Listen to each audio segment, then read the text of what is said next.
F A rights میں خوش آمدید۔ ایک بار عقل اور وقت کی آپس میں تکرار ہو گئی۔ عقل نے کہا میں طاقتور ہوں، وقت نے کہا میں زبردست ہوں۔ آخر انہوں نے آپس میں فیصلہ کیا کہ کسی آدمی کے ذریعے اپنا زور آزماتے ہیں، خود بخود پتہ چل جائے گا کہ کون طاقتور ہے۔ ایک چرواہا کسی بڑے زمیندار کی بکریاں چراتا تھا، رات دن بکریوں کے ساتھ رہتا تھا۔ اس کی ساری عادتیں بکریوں جیسی ہو گئی تھیں۔ وہ پانی بھی بکریوں کی طرح اوندا ہو کر پیتا تھا اور کھانا بھی انہی کی طرح کھاتا تھا۔ اس ملک کے بادشاہ کی بیٹی بہت خوبصورت اور دلکش تھی، اسے شہزادی کی شادی کرنی تھی۔ کیوں نہ ایسی چال چلی جائے کہ لال بھی مل جائے اور محبت بھی رہ جائے۔ سو اس نے وزیر سے مشورہ کرنے کے بعد ملک بھر میں اعلان کرا دیا کہ فلاں دن فلاں میدان میں گڑوی گمائی جائے گی اور جس شخص پر گڑوی ٹھہرے گی اسی سے شادی شہزادی کی جائے گی۔ عقل اور وقت چرواہا کے ساتھ ساتھ اسی میدان میں پہنچے۔ وقت نے عقل سے کہا اب میرا کمال دیکھو، میں چرواہے کا ساتھی بن رہا ہوں، پھر مان لینا کہ کون طاقتور ہے۔ عقل نے کہا دیکھا جائے گا، تم اپنا کام دکھاؤ۔ میدان میں جب سب جمع ہو گئے تو بادشاہ نے گڑوی گمانے کا حکم دیا۔ گڑوی گھومتی ہوئی سیدھی چرواہے کے سامنے آ کر رکی، جس کا منہ مٹی مٹی تھا، کپڑے پھٹے پرانے تھے۔ دوسرے ملک کے بادشاہ اور شہزادے حیران تھے کہ اتنی حسین و جمیل شہزادی کی شادی اس غریب سے ہوگی۔ خود بادشاہ بھی حیران و پریشان تھا۔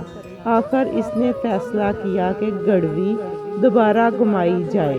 گڑوی دوبارہ گمائی گئی اور خدا کی قدرت وہ پھر چرواہے کے سامنے آ کر رکی۔ بادشاہ نے تقدیر کا فیصلہ سمجھ کر اسے اپنا داماد قبول کر لیا۔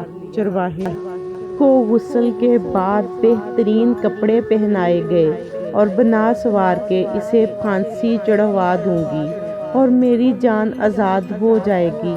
یہ سوچ کر اس بیچاری شہزادی نے چرواہے سے کہا تم سے سوال پوچھتی ہوں، اگر تم نے درست جواب دیے تو ٹھیک، ورنہ تم کو پھانسی کی سزا ملے گی۔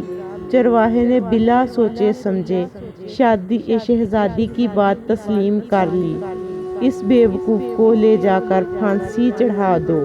عقل اور وقت دونوں یہ تماشا دیکھ رہے تھے کہ اب یہ مرے گا۔ عقل نے وقت سے کہا تم نے اس کے ساتھ بلائی کی کہ اس کی شادی شہزادی سے کرائی، مگر ایسا وقت کس کام کا کہ شادی کی رات ہی اسے پھانسی چڑھا دیا جائے۔ اس نے وزیر سے کہا محترم وزیر، شہزادی کا حکم سر آنکھوں پر، مگر مرنے سے پہلے مجھے ایک بار بادشاہ سے ملوا دو، پھر تم مجھے خوشی سے پھانسی چڑھا دینا۔ وزیر نے اس کی بات مان لی اور اسے بادشاہ کے حضور پیش کر دیا۔ بادشاہ نے پوچھا کیا بات ہے؟ کیسے آنا ہوا؟ شہزادی کا حکم ہے کہ یہ احمق ہے، اس لیے اسے پھانسی چڑھا دیا جائے۔ بادشاہ نے شہزادی کو طلب کیا اور اس سے واقعہ پوچھا۔ شہزادی نے بادشاہ کو بتایا قبلہ حضور، ہم نے شرط رکھی اور اس نے میرے سوالوں کے جواب درست نہیں دیے، اس لیے ہم نے پھانسی کا حکم دیا۔ سوال ہمارے سامنے پوچھے جائیں، اگر درست جواب دے دے تو ٹھیک، ورنہ اسے پھانسی چڑھا دینا۔